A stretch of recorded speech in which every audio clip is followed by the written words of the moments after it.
श्री गणेशाय नमः। ओम शांताकारं भुजगशयनं पद्मनाभं सुरेशं विश्वाधारं गगनसदृशं मेघवर्णं शुभांगं लक्ष्मीकान्तं कमलनयनं योगिभिर्ध्यानगम्यं वन्दे विष्णुं भवभयहरं सर्वलोकैकनाथं सर्वलोकैकनाथं। गुरुर्ब्रह्मा गुरुर्विष्णु गुरुर्देवो महेश्वरः गुरु साक्षात् परब्रह्म तस्मै श्री गुरुवे नमः। अखण्डमण्डलाकारं व्याप्तं येन चराचरं तत्पदं दर्शितं येन तस्मै श्री गुरुवे नमः।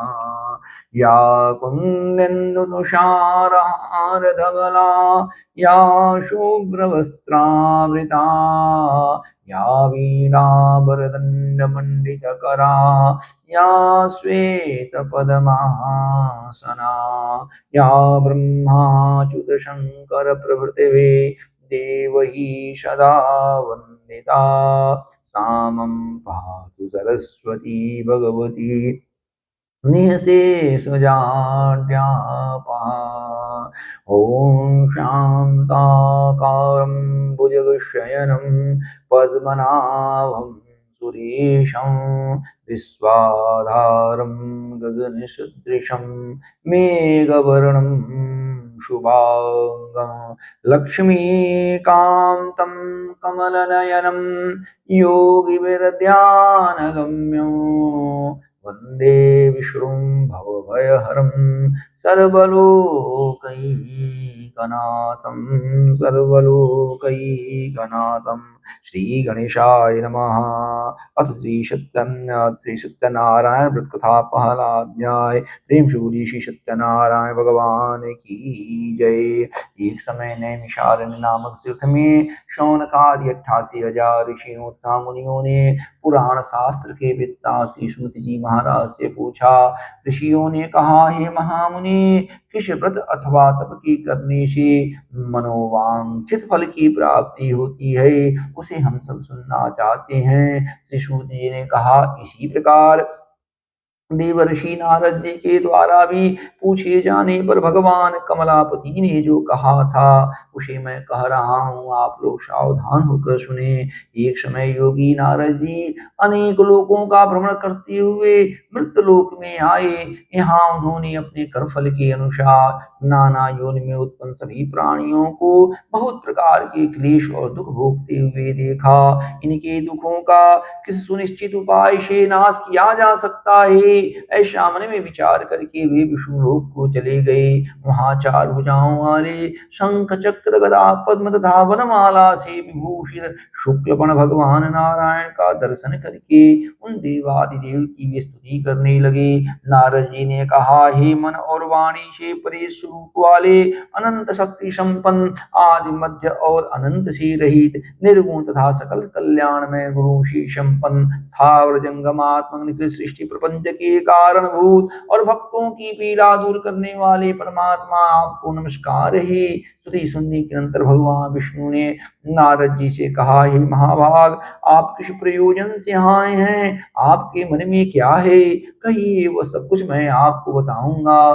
भगवान की ऐसी वाणी सुनकर नारद जी ने कहा, हे प्रभु, मृतलोक में अपने कर्म फल के अनुसार नाना योनि में उत्पन्न सभी प्राणी बहुत प्रकार के क्लेशों से दुखी हो रहे हैं। हे नाथ, किस लघु उपाय से उनके कष्टों का निवारण हो सकेगा? यदि आपकी मेरे ऊपर कृपा हो तो वह सब मैं सुनना चाहता हूँ। श्री भगवान ने कहा, हे वत्स, संसार के ऊपर अनुग्रह करने की इच्छा से आपने बहुत ही उत्तम बात पूछी है। जिस व्रत के करने से प्राणी मोह से मुक्त हो जाता है उसे मैं आपको बताता हूँ। स्वर्ग और मृतलोक में अत्यंत ही दुर्लभ भगवान श्री सत्यनारायण का एक महान पुण्य व्रत है। आपके स्नेह के कारण इस समय मैं उसे कह रहा हूँ। अच्छी प्रकार विधि विधान से भगवान श्री सत्यनारायण का व्रत करके मनुष्य शीघ्र ही सुख प्राप्त करके परलोक में मोक्ष प्राप्त कर सकता है। भगवान की ऐसी वाणी सुनकर नारद जी ने कहा, हे प्रभु, इस व्रत को करने का फल क्या है,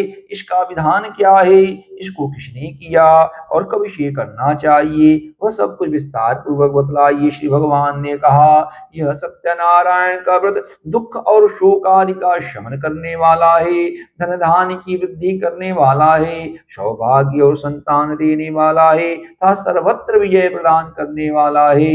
जिस किसी भी दिन भक्ति और श्रद्धा से समन्वित होकर मनुष्य ब्राह्मणों और बंधु बांधवों के साथ धर्म में तत्पर होकर सायंकाल भगवान श्री सत्यनारायण की पूजा करे, नैवेद्य के रूप में उत्तम कोट के भोजनीय पदार्थ को सवाया मात्रा में भक्तिपूर्वक अर्पित करना चाहिए।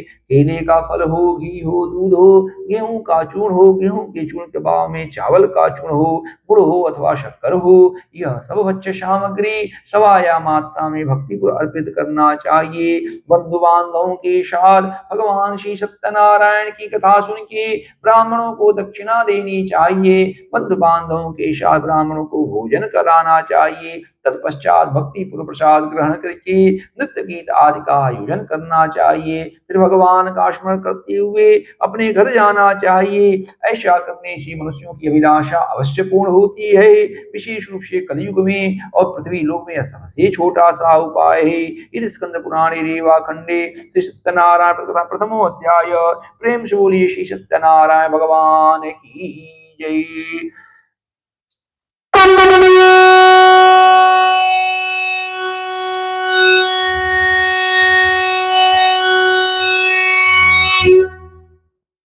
दूसरा अध्याय।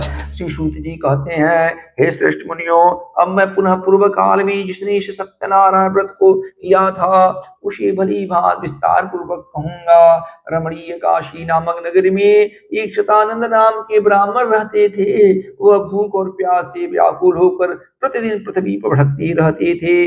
ब्राह्मण प्रिय भगवान ने उन दुखी ब्राह्मण को देखकर वृद्ध ब्राह्मण का रूप धारण करके उन से आदर पूर्वक पूछा, हे ब्राह्मण देवता, आप प्रतिदिन अत्यंत दुखी होकर किस लिए पृथ्वी भ्रमण करते रहते हैं, वह सब कुछ बताइए, मैं सुनना चाहता हूँ। ब्राह्मण ने कहा, हे प्रभु, मैं अत्यंत दरिद्र ब्राह्मण हूँ और भिक्षा के लिए ही पृथ्वी पर घूमा करता हूँ। यदि मेरी इस दरिद्रता को दूर करने का आप कुछ उपाय जानते हो तो कृपा पूर्वक बतलाइए। वृद्ध ब्राह्मण रूपधारी भगवान ने कहा, हे ब्राह्मण देवता, सत्यनारायण भगवान विष्णु अभिष्ट फल को देने वाले हैं। आप उनका उत्तम प्रदयवन पूजन करें, जिसके करने से मनुष्य सभी दुखों से मुक्त हो जाता है। और व्रत के विधान को यत्न पूर्वक कहकर वृद्ध ब्राह्मण रूपधारी भगवान श्री सत्यनारायण वहीं पर अंतर्धान हो गए। वृद्ध ब्राह्मण ने जैसा कहा है उस व्रत को अच्छी प्रकार वैसे ही करूंगा। यही सोचते हुए उस ब्राह्मण को रात में नींद नहीं आई। तदनंतर प्रातः काल उठकर भगवान श्री सत्यनारायण का व्रत करूंगा ऐसा मन में संकल्प करके वह ब्राह्मण भिक्षा के लिए चल पड़ा। उस दिन ब्राह्मण को भिक्षा में बहुत सा धन प्राप्त हुआ और उस धन से उसने अपने बंधु बांधवों का परिवारजनों के साथ भगवान श्री सत्यनारायण का व्रत किया और इस व्रत के प्रभाव से वह कुछ ही समय में धन धान से संपन्न हो गया और इस लोक में अनेक सुखों का उपभोग कर अंत में सत्यपुर वैकुंठ लोक को चला गया।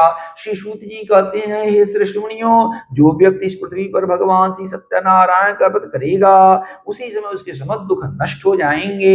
यह सत्य बात है, इसमें संशय नहीं है। इस प्रकार भगवान नारायण ने महात्मा नारद जी से जो कुछ कहा था वह सब मैंने आप लोगों से कह दिया। आगे अब और क्या कहूँ। ऋषियों ने कहा, हे महामुनि, इस पृथ्वी पर उस ब्राह्मण से सुनकर इस व्रत को किसने किया उसे हम सब सुनना चाहते हैं, हमारी श्रद्धा हो रही है। श्री सूत जी ने कहा, हे श्रेष्ठ मुनियों, इस पृथ्वी पर उस ब्राह्मण से सुनकर इस व्रत को जिसने किया उसे मैं कह रहा हूँ, आप लोग सावधान होकर सुने। एक बार वह द्विश्रेष्ठ अपनी धन शक्ति के अनुसार अपने बंधु बांधवों और परिवारजनों के साथ भगवान श्री सत्यनारायण का व्रत कर रहा था। उसी समय वहां एक लकड़ी बेचने वाला आया। वह प्यास से व्याकुल था और लकड़ी को बाहर रखकर वह जल के लिए ब्राह्मण के घर गया। ब्राह्मण को व्रत करता हुआ देखकर उन्हें प्रणाम करके उनसे आदर पूर्वक पूछने लगा, हे ब्राह्मण देवता, आप यह क्या कर रहे हैं? इसके करने से किस फल की प्राप्ति होती है? ब्राह्मण ने कहा, यह सत्यनारायण का व्रत है जो सभी मनोरथों को प्रदान करने वाला है। इसी के प्रभाव से मुझे असम्मान धन धान्य आदि प्राप्त हुआ है। जल पीकर प्रसाद ग्रहण करके लकड़ी को मस्तक पर रखकर वह नगर के लिए चल पड़ा और मन में ऐसा सोचने लगा कि आज लकड़ी बेचने से जो धन प्राप्त होगा उसी धन से भगवान श्री सत्यनारायण का श्रेष्ठ व्रत करूंगा। यही सोचते हुए उस नगर में गया जहां धन संपन्न लोग रहते थे। उस दिन उसको लकड़ी का दुगना मूल्य प्राप्त हुआ। तदनंतर प्रसन्न हृदय होकर वो पके हुए केले का फल, शर्करा, घी, दूध और गेहूं का चूर्ण सवाया मात्रा में लेकर अपने घर आया और अपने बंधु बांधवों तथा परिवारजनों के साथ भगवान श्री सत्यनारायण का व्रत किया और इस व्रत के प्रभाव से वह कुछ ही समय में धन दान से संपन्न हो गया और इस लोक में अनेक सुखों का उपभोग कर अंत में सत्यपुर वैकुंठ लोक को चला गया। इस स्कंद पुराणे रेवाखंडे श्री सत्यनारायण व्रत कथायाम द्वितीय अध्याय। प्रेम से बोलिए श्री सत्यनारायण भगवान की जय।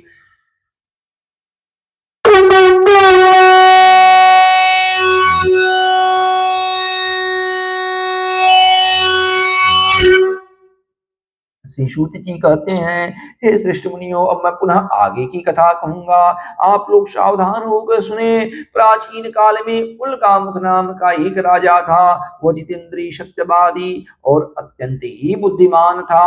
वह राजा प्रतिदिन देवालय जाता और ब्राह्मणों को धन देकर संतुष्ट करता था। कमल की समान मुख वाली उसकी धर्मपत्नी शील, विनय, सौंदर्य आदि गुणों से संपन्न तथा पति परायणा थी। एक दिन वह राजा अपनी धर्मपत्नी के साथ भद्रशिला नदी के तट पर भगवान श्री सत्यनारायण का व्रत कर रहा था। उसी समय व्यापार के लिए पुष्कल धनराशि से संपन्न साधु नामक व्यापारी वहां आया और भद्रशिला नदी के तट पर नाव को स्थापित करके वह राजा के समीप गया।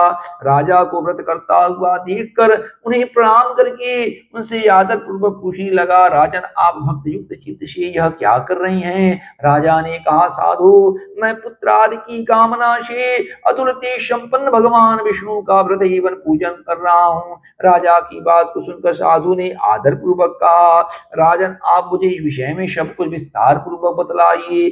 मैं भी आपकी कथा अनुसार व्रत एवं पूजन करूंगा। मुझे भी पुत्र नहीं है। इस व्रत से अवश्य ही पुत्र की प्राप्ति होगी। ऐसा मन में विचार करके वह व्यापार क्रम से निवृत्त हो अपने घर आया और पुत्र प्रदान करने वाली सत्यव्रत को अपनी भार्या लीलावती से कहने लगा। साधु ने कहा, प्रिय, मैंने आज एक पुत्र प्रदान करने वाला व्रत देखा है और जब मुझे पुत्र की प्राप्ति होगी तब मैं इस व्रत को अवश्य करूंगा। ऐसा कहकर वो व्यापार करने के लिए नगर की ओर चला गया।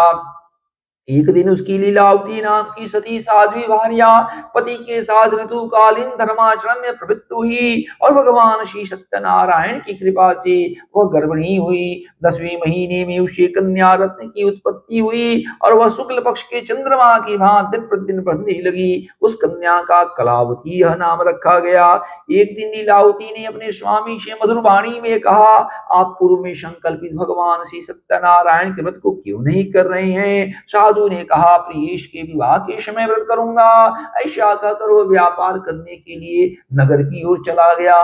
इधर कलावती कन्या पिता के घर में बढ़ने लगी। एक दिन नगर में सखियों के साथ क्रीड़ा करती हुई कन्या को विवाह की योग्य देखकर साधु ने अपने बंधु बांधवों और परिवारजनों के साथ आपस में मंत्रणा करके कन्या के विवाह का निश्चय किया और दूसरे बुलाकर कहा कि जाओ और कन्या के विवाह के लिए श्रेष्ठ वर का अन्वेषण करो। उसकी आज्ञा प्राप्त करके दूत कांचन नामक नगर में गया और वहां से एक सुंदर और गुणों से संपन्न बड़ी पुत्र को लेकर आया। उस बड़ी पुत्र को सुंदर और गुणों से संपन्न देखकर साधु ने अपने बंधु बांधवों परिवारजनों के साथ आपस में मंत्रणा करके उस बड़ी पुत्र के हाथ में कन्या का दान कर दिया। उस समय दुर्भाग्यवश वह भगवान का उत्तम व्रत भूल गया। पूर्व संकल्प के अनुसार विवाह के समय व्रत न करने के कारण भगवान उस पर रुष्ट हो गई। कुछ समय के पश्चात अपने व्यापार कर में कुशल वह साधु बड़ी काल की प्रेरणा से अपने शीशम दामाद के साथ व्यापार करने के लिए समुद्र के समीप स्थित नसारपुर नामक सुंदर नगर में गया और वहां अपने शीशम दामाद के साथ व्यापार करने लगा। एक दिन वे दोनों राजा चंद्रकेतु के रमणीय नगर में गए।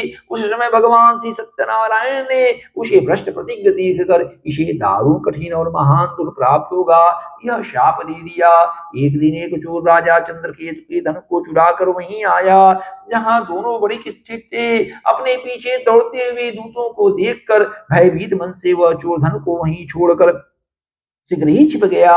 इसके बाद वहां राजा के दूत आ गई जहां वो दोनों बड़ी स्थित थे। वहां राजा के धन को देखकर वे दूत उन दोनों बड़ी पुत्रों को बांध कर ले आए और हर्षपूर्वक दौड़ते हुए बोले, महाराज हम दूत चोर पकड़ कर लाए हैं, इन्हें देखकर आप आज्ञा दें। राजा की आज्ञा से वे दोनों शीघ्र ही दृढ़ता पूर्वक बांध कर बिना विचार किए महान कारागार में डाल दी गई।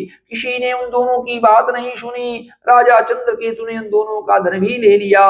उन भगवान के शाप से बड़ी के घर में उसकी भार्या भी अत्यंत दुखी हो गई। वह लीलावती शारीरिक और मानसिक पीड़ा से युक्त भूख और प्यास से दुखी होकर अन्न की चिंता में दर दर भटकने लगी। कलावती कन्या भी भोजन के लिए इधर उधर प्रतिदिन घूमने लगी। एक दिन क्षुधा से पीड़ित होकर वह कलावती कन्या एक ब्राह्मण के घर गई। वहां उसने भगवान श्री सत्यनारायण के व्रत और पूजन को देखा। वहां बैठकर कथा सुनी और वरदान मांगा। तदनंतर प्रसाद ग्रहण करके कुछ रात होने पर घर गई। माता लीलावती ने कलावती कन्या से प्रेम पूर्वक पूछा, पुत्री रात में तू कहाँ रुक गई थी, तुम्हारी मन में क्या है? तब कलावती कन्या ने तुरंत माता से कहा, माँ मैंने एक ब्राह्मण के घर में मनोरथ प्रदान करने वाला व्रत देखा है। कन्या की उस बात को सुनकर उनकी भार्या व्रत करने के लिए उद्यत हुई और प्रसन्न मन से उस साध्वी ने भगवान श्री सत्यनारायण का व्रत किया और वरदान मांगा, भगवान आप हमारे पति एवं जामाता के अपराध को क्षमा करें, वे दोनों अपने घर शीघ्र लौट आए। इस व्रत से भगवान श्री सत्यनारायण पुनः संतुष्ट हो गई और उन्होंने इंद्रप्रशेष चंद्रकेतु को स्वप्न दिखाया और कहा, उन दोनों बड़ी पुत्रों को शीघ्र ही बंधन मुक्त कर दो। राजा की आज्ञा से वे राज उन दोनों बड़ी पुत्रों को बंधन मुक्त करके राजा के सामने लाकर विनय पूर्वक बोले, महाराज वेणी बंधन से मुक्त करके दोनों बड़ी पुत्र लाए गए हैं, इन्हें देखकर आप आज्ञा दें। राजा ने उन्हें देखकर आदर पूर्वक कहा, आप लोगों को प्रारब्धवश यह महान दुख प्राप्त हुआ है, इस समय अब कोई भय नहीं है। ऐसा कहकर उनकी वेणी खुलवाकर क्षौर कर्म आदि कराया, वस्त्र अलंकार देकर उन्हें संतुष्ट किया, सामने बुलाकर वाणी द्वारा अत्यधिक आनंदित किया। पहले जो धन लिया था उसे दुगना करके दिया। तब राजा ने पुनः उनसे कहा, साधु अब अपने घर को जाएं। राजा को प्रणाम करके आपकी कृपा से हम जा रहे हैं। ऐसा कहकर उन दोनों महावैश्यों ने अपने घर के लिए प्रस्थान किया। इस स्कंद पुराणे रेवा खंडे श्री सत्यनारायण कथायां तृतीय अध्याय। प्रेम से बोलिए श्री सत्यनारायण भगवान की जय।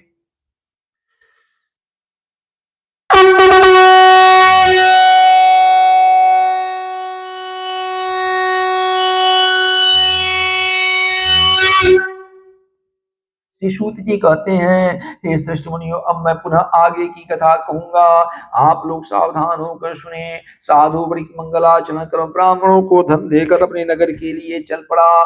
साधु के कुछ दूर जाने के बाद भगवान श्री सत्यनारायण की उसकी सत्यता के विषय में परीक्षा लेने की जिज्ञासा हुई। भगवान ने दंडी सन्यासी का रूप धारण करके साधु से पूछा, साधु तुम्हारी नाव में क्या भरा है? तब धन के मद में चूर दोनों महाजनों ने अवहेलना पूर्वक हंसते हुए पूछा, दंडिन क्यों पूछ रही हो? क्या कुछ द्रव्य लेने की इच्छा है? हमारी नाव में तो लता और पत्ते आदि भरे हैं।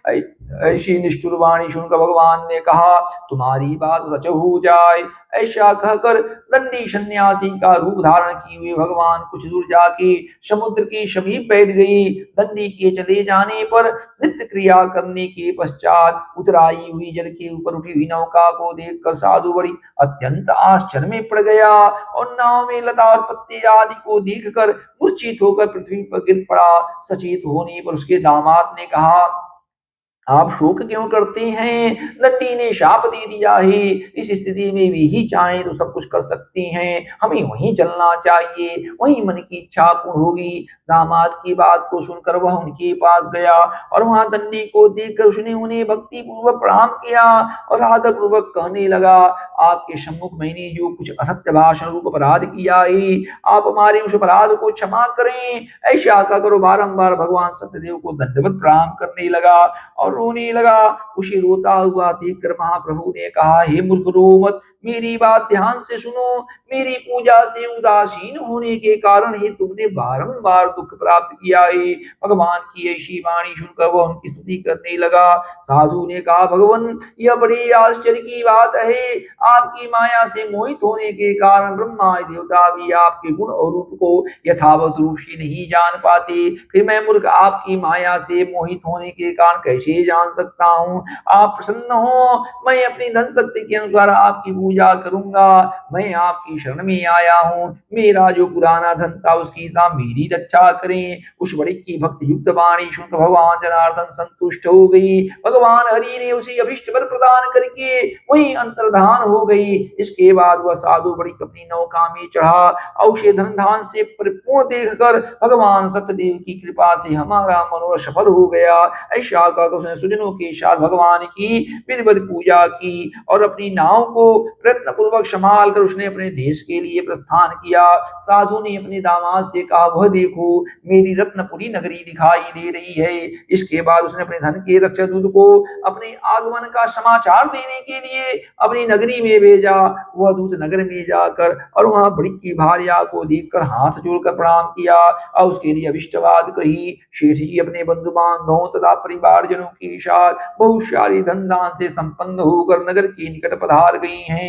दूत के मुख से यह बात सुनकर वो बड़ी की भार्या आनंद से भाव विहल हो गई और साध्वी ने भगवान श्री सत्यनारायण की पूजा करके अपनी पुत्री से कहा, मैं साधु के दर्शन के लिए जा रही हूँ, तुम शीघ्र ही आओ।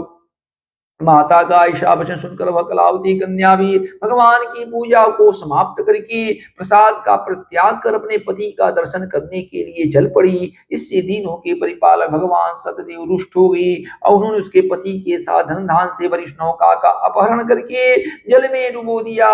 इसके बाद वह कलावती कन्या अपने पति को न देखकर महान शोक से रुदन करती हुई पृथ्वी पर गिर पड़ी। कन्या को अत्यंत दुखी देखकर भयभीत मन से साधु वणिक ने सोचा, यह क्या आश्चर्य हो गया। नाव का संचालन करने वाली भी सभी चिंतित हो गई। माता लीलावती भी कलावती कन्या को अत्यंत दुखी देखकर भयभीत होकर अपने पति से इस प्रकार बोली, अभी अभी दामाद के साथ धन दान से भरी वह नौका कैसे अलक्षित हो गई। न जाने किस देवता की उपेक्षा से वह नौका हरण कर ली गई है, अथवा भगवान श्री सत्यनारायण का महात्मा कौन जान सकता है। ऐसा कहकर स्वजनों के साथ विलाप करने लगी और कलावती कन्या को गोद में लेकर रोने लगी। इसके बाद वह कलावती कन्या अपने पति के नष्ट हो जाने पर बहुत दुखी हो गई और पति की पादुका को लेकर उनका अनुगमन करने के लिए उसने मन में निश्चय किया। कन्या के इस प्रकार के आचरण को देखकर भार्या सहित वह धर्मक साधु शोक संतप्त हो गया और मन में सोचने लगा, या तो भगवान श्री सत्यनारायण ने धनदान से भरी नौका का अपहरण कर लिया है, अथवा हम सब भगवान सत्यदेव की माया से मोहित हो गए हैं। मैं अपनी धन शक्ति के अनुसार भगवान की पूजा करूंगा। सभी को बुलाकर उसने अपने मन की इच्छा प्रकट की और बारंबार भगवान सत्यदेव को दंडवत प्रणाम करने लगा और रोने लगा। इससे दीनों के परिपालक भगवान सत्यदेव प्रसन्न हो गए। भक्त वत्सल भगवान ने कृपा पूर्वक कहा, तुम्हारी पुत्री प्रसाद छोड़कर चली आई है। निश्चय इसी कारण उसका पति अदृश्य हो गया है। यदि घर जाकर प्रसाद ग्रहण करके आए तो ये साधु तुम्हारी पुत्री पति को प्राप्त करेगी, इसमें संशय नहीं है। आकाश मंडल से ऐसी वाणी सुनकर वह कलावती तुरंत कर गई और उसने प्रसाद ग्रहण किया। पुनः आकर स्वयं अपने परिवार को देखा।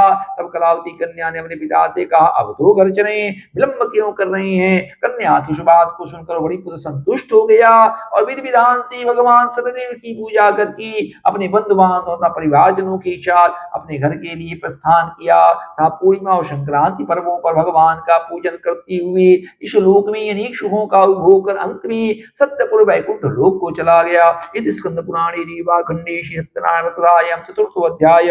प्रेम से बोलिए श्री सत्यनारायण भगवान की जय।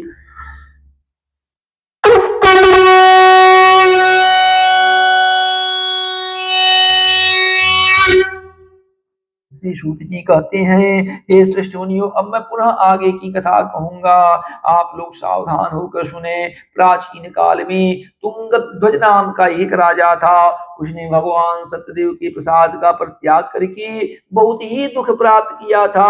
एक बार वह वन में जाकर और वहां बहुत से पशुओं को मारकर आराम करने के लिए एक वट वृक्ष के नीचे आया। वहां उसने देखा कि कुछ गोपगण बड़ी भक्ति और श्रद्धा से युक्त होकर विधि पूर्वक भगवान सत्यदेव की पूजा कर रहे हैं। यह देखकर भी राजा अहंकारवश न तो वहां गया और न ही उसने भगवान सत्यदेव को प्रणाम ही किया।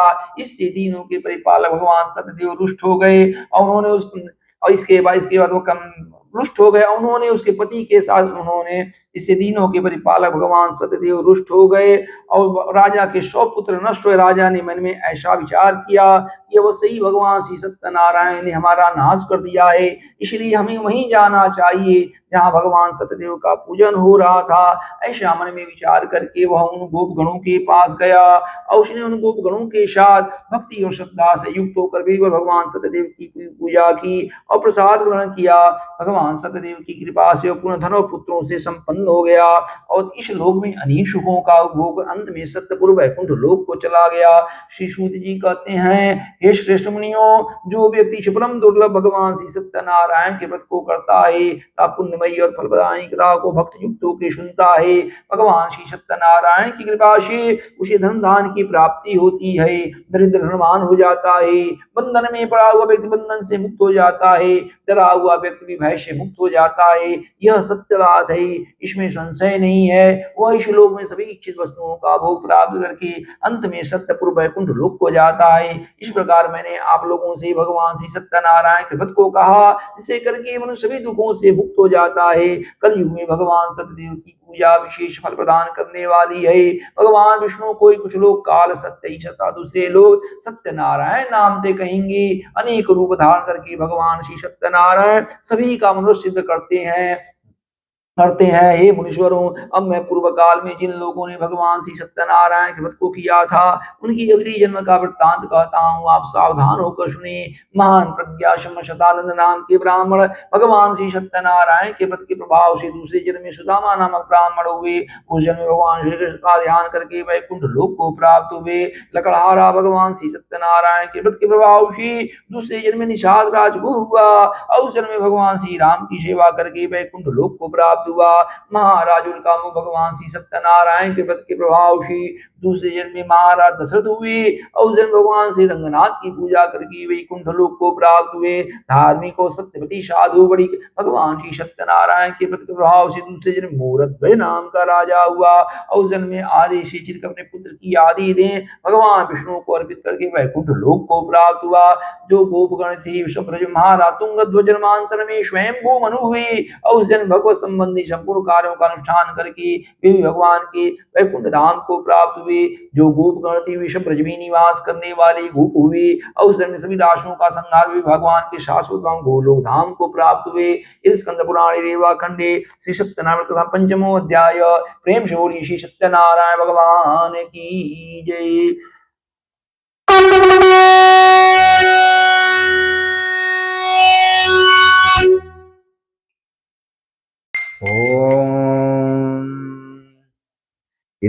ओम इदगुं हविः प्रजननं मे अस्तु दशवीरगुं सर्वगणगुं स्वस्तये आत्मसनि प्रजा सनि पशु सनि लोक सन्यवय सनि अग्निः प्रजां बहुलां मे करोत्पन्नं पयोरेको अधमासु दत्त। ओम जय लक्ष्मी रमणा स्वामी जय लक्ष्मी रमणा सत्यनारायण स्वामी सत्यनारायण स्वामी जय पातक हरना। ओम जय लक्ष्मी रमणा जय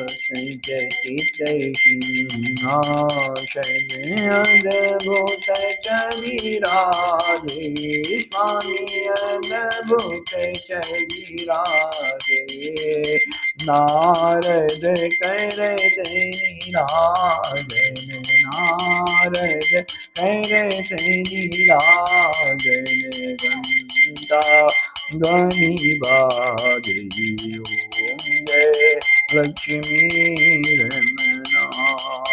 प्रगट भई कली कारण, बीज को दर्श दियो, स्वामी बीज को दियो। बूढ़े ब्राह्मण बन कर, बूढ़े ब्राह्मण बन कर, कंचन महल कियो, जय लक्ष्मी रमना। दुर्बल गीत कथारो, जिन पर कृपा करी, स्वामी जिन पर कृपा करी। चंद्रचूण कराजा, चंद्रचूण कराजा, जिनकी विपत्ति हरियो, जय लक्ष्मी रमना। वैश्य मनोरथ पायो, श्रद्धा तज दीनी, स्वामी श्रद्धा तज दीनी। सोफल भोग्यो प्रभुजी, सोफल भोग्यो प्रभुजी, फिर स्तुति की। ओम जय लक्ष्मी रमना। भाव भक्ति के कारण, छिन छिन रूप धरो, स्वामी छिन छिन रूप धरो। श्रद्धा धारण की, श्रद्धा धारण की, तिनको काज सरू। ओम जय लक्ष्मी रमना। ग्वाल बाल संग राजा, वन में भक्ति करी, स्वामी वन में भक्ति करी। मनवांछित फल दीनो, मनवांछित फल दीनो, दीन दयालु हरियो। ओम जय लक्ष्मी रमना। चरत प्रसाद शवायो, कदली फल मेवा, स्वामी कदली फल मेवा। दीप तुलसी से, धूप दीप तुलसी से, राजी सत्य देवा। ओम जय लक्ष्मी रमना। श्री सत्य नारायण जी की आरती जो कोई नर गावे, स्वामी जो कोई नर गावे। कहत शिवानंद स्वामी, भक्त शिव हमें शुभ।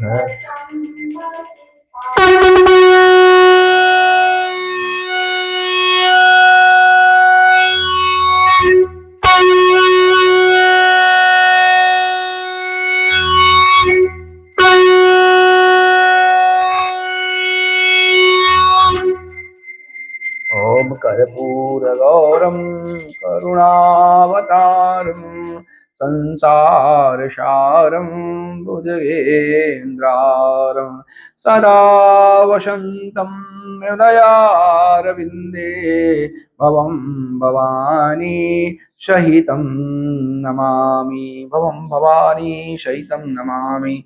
जलेन शीतलीकरणं पुष्पैः देवता अभिवन्दनम्, आरोग्यार्थे आत्मवन्दनम्। आरती। ॐ मन्त्रपुष्पाञ्जलिः।